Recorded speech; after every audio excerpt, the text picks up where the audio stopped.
ನಮಸ್ಕಾರ ಸ್ನೇಹಿತರೆ, ಇವತ್ತು ನಾವು ಭೂ ಒಡೆತನ ಯೋಜನಾ ಬಗ್ಗೆ ತಿಳಿದುಕೊಳ್ಳೋಣ ಬನ್ನಿ. ಜಮೀನು ಖರೀದಿಗೆ 25 ಲಕ್ಷ ಸಹಾಯಧನ ಸರ್ಕಾರದಿಂದ ಅರ್ಜಿಯನ್ನು ಆಹ್ವಾನ ಬಿಟ್ಟಿದ್ದಾರೆ. ಹೇಗೆ ಅರ್ಜಿ ಸಲ್ಲಿಸಬೇಕು, ಹೆಂಗೆ ಸಲ್ಲಿಸಬೇಕು, ಹೇಗೆ ಸಹಾಯಧನ ಪಡೆದುಕೊಳ್ಳಬೇಕೆಂದು ಈ ವಿಡಿಯೋದಲ್ಲಿ ಸಂಪೂರ್ಣವಾಗಿ ತಿಳಿದುಕೊಳ್ಳೋಣ. ಅದಕ್ಕೂ ಮೊದಲು ನಮ್ಮ ಚಾನಲ್ನ ದಯವಿಟ್ಟು ಸಬ್ಸ್ಕ್ರೈಬ್ ಮಾಡ್ಕೊಳ್ಳಿ ಆ್ಯಂಡ್ ಈ ಪಕ್ಕದಲ್ಲಿರೋ ಬೆಲ್ ಬಟನ್ ಆಲ್ ಮಾಡ್ಕೊಳ್ಳಿ. ಆ್ಯಂಡ್ ಬರ್ರಿ ತಿಳ್ಕೊಳ್ಳೋಣ. ಸಮಾಜ ಕಲ್ಯಾಣ ಇಲಾಖೆ ಮತ್ತು ಪರಿಶಿಷ್ಟ ಪಂಗಡಗಳ ಕಲ್ಯಾಣ ಇಲಾಖೆಯಿಂದ ಪರಿಶಿಷ್ಟ ಜಾತಿ ಮತ್ತು ಪರಿಶಿಷ್ಟ ಪಂಗಡದವರಿಗೆ ಆರ್ಥಿಕ ಅಭಿವೃದ್ಧಿಗಾಗಿ ಹಲವು ಕಲ್ಯಾಣ ಯೋಜನೆಗಳನ್ನು ರಾಜ್ಯ ಸರ್ಕಾರ ಅನುಷ್ಠಾನಗೊಳಿಸಿದೆ. ವಿವಿಧ ನಿಯಮಗಳ ಮೂಲಕ 2025-26 ಸಾಲಿನ ಭೂ ಒಡೆತನ ಯೋಜನೆಯಡಿಯಲ್ಲಿ ಭೂರಹಿತ ಮಹಿಳಾ ಕೃಷಿ ಕಾರ್ಮಿಕರಿಗೆ ಸಹಾಯಧನ ಜಮೀನನ್ನು ಖರೀದಿಸಲು ಅರ್ಜಿ ಆಹ್ವಾನಿಸಲಾಗಿದೆ. ಅರ್ಜಿಯನ್ನು ಹೇಗೆ ಸಲ್ಲಿಸಬೇಕೆಂದು ಈ ವಿಡಿಯೋದಲ್ಲಿ ಕೊನೆ ತನಕ ನೋಡಿ ತಿಳಿಸ್ಕೊಡ್ತೇವೆ. ಸರ್ಕಾರದಿಂದ ಸಹಾಯಧನ ಬಿಟ್ಟಿದ್ದಾರೆ. ಅರ್ಜಿಯನ್ನು ಹಾಕಿ ಸಹಾಯಧನವನ್ನು ಪಡೆದುಕೊಳ್ಳಬೇಕು. ಎಷ್ಟು ಸಿಗಲಿದೆ ಸಹಾಯಧನ?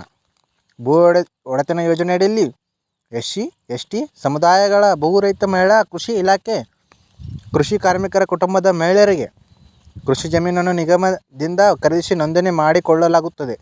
ಘಟಕ ವೆಚ್ಚದ 25 ಲಕ್ಷ ಮತ್ತು 20 ಲಕ್ಷದ ರೂಪಾಯಿಗಳಾಗಿದ್ದು, ಇದರಲ್ಲಿ 50% ಸಹಾಯಧನವನ್ನು ನಿಯಮಗಳ ಮೂಲಕ ಸರ್ಕಾರ ನೀಡಲಾಗುತ್ತದೆ.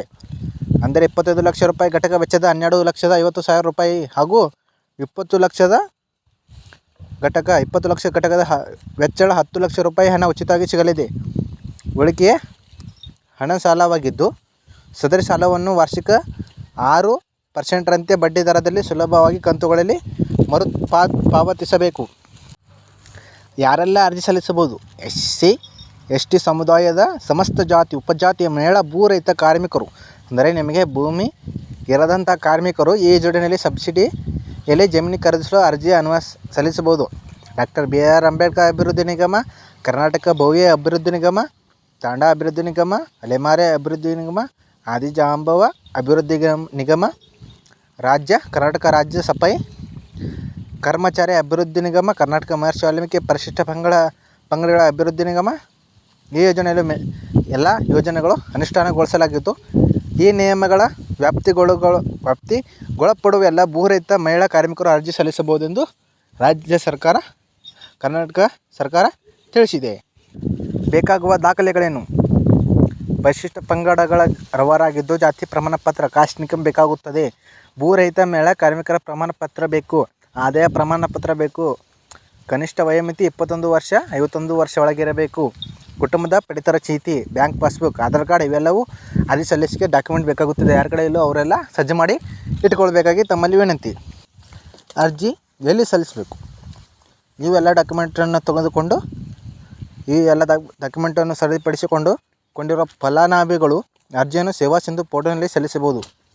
ಸೇವಾ ಸಿಂಧು ಪೋರ್ಟ್ ಅಥವಾ ಗ್ರಾಮ 1, ಬೆಂಗಳೂರು 1, ಈ ಥರ ಕರ್ನಾಟಕ 1 ಈ ಥರ ಸೆಂಟರ್ಗಳಲ್ಲಿ ನೀವು ಅರ್ಜಿಯನ್ನು ಸಲ್ಲಿಸಬಹುದು. ಅರ್ಜಿ ಸಲ್ಲಿಸುವ ದಿನಾಂಕ ಸೆಪ್ಟೆಂಬರ್ 10, 2025 ಅರ್ಜಿ ಸಲ್ಲಿಕೆ ಕೊನೆಯ ದಿನಾಂಕ ಆಗಿರ್ತದೆ. ಅದಕ್ಕೋಸ್ಕರ ಸೆಪ್ಟೆಂಬರ್ 10 ಅರ್ಜಿಯನ್ನು ಸಲ್ಲಿಸಬೇಕು. ಸೆಪ್ಟೆಂಬರ್ 10 ಅರ್ಜಿ ಸಲ್ಲಿಸಿದರೆ ನಿಮ್ಮದು ಸಹಾಯಧನ ಸಿಗುತ್ತದೆ. ಸೆಪ್ಟೆಂಬರ್ 10 ಎಲ್ಲರೂ ಈ ನಾ ಹೇಳಿರೋ ಡಾಕ್ಯುಮೆಂಟ್ ಎಲ್ಲ ರೆಡಿ ಮಾಡಿಕೊಂಡು ಅರ್ಜಿಯನ್ನು ಸಲ್ಲಿಸಿ. ಮತ್ತು ಏನೇ ಡೌಟ್ ಇದ್ದರೂ ಕಮೆಂಟ್ ಬಾಕ್ಸಲ್ಲಿ ಕಮೆಂಟ್ ಮಾಡಿ ನಾನು ನಿಮಗೆ ತಿಳಿಸ್ಕೊಡೋ ಪ್ರಯತ್ನವನ್ನು ಮಾಡ್ತೀನಿ. ಅದಕ್ಕೋಸ್ಕರ ನಮ್ಮ ಚಾನಲ್ ದಯವಿಟ್ಟು ಸಬ್ಸ್ಕ್ರೈಬ್ ಮಾಡ್ಕೊಳ್ಳಿ. ಇಂಥ ಹೊಸ ಗೌರ್ಮೆಂಟ್ ಅಪ್ಡೇಟ್ ಬಂದರೆ ನಾವು ನಿಮಗೆ ತಿಳಿಸ್ಕೊಡೋ ಪ್ರಯತ್ನವನ್ನು ಮಾಡ್ತಿರ್ತೀವಿ. ಅದಕ್ಕೋಸ್ಕರ ನಮ್ಮ ಚಾನಲ್ ಸಬ್ಸ್ಕ್ರೈಬ್ ಮಾಡ್ಕೊಳ್ಳಿ. ಹೊಸ ವಿಡಿಯೋ ಬಂದರೆ ನಿಮಗೆ ಫಸ್ಟ್ ಬರ್ತದೆ. ಅದಕ್ಕೋಸ್ಕರ ಏನೇ ಗೊತ್ತಾಗಿಲ್ಲ ಅಂದರೂ ಕಮೆಂಟ್ ಬಾಕ್ಸಲ್ಲಿ ಕಮೆಂಟ್ ಮಾಡಿ, ನಾನು ತಿಳಿಸ್ಕೊಡ್ತೀನಿ. ಕಮೆಂಟ್ ಬಾಕ್ಸಲ್ಲಿ ಕಮೆಂಟ್ ಮಾಡಿ.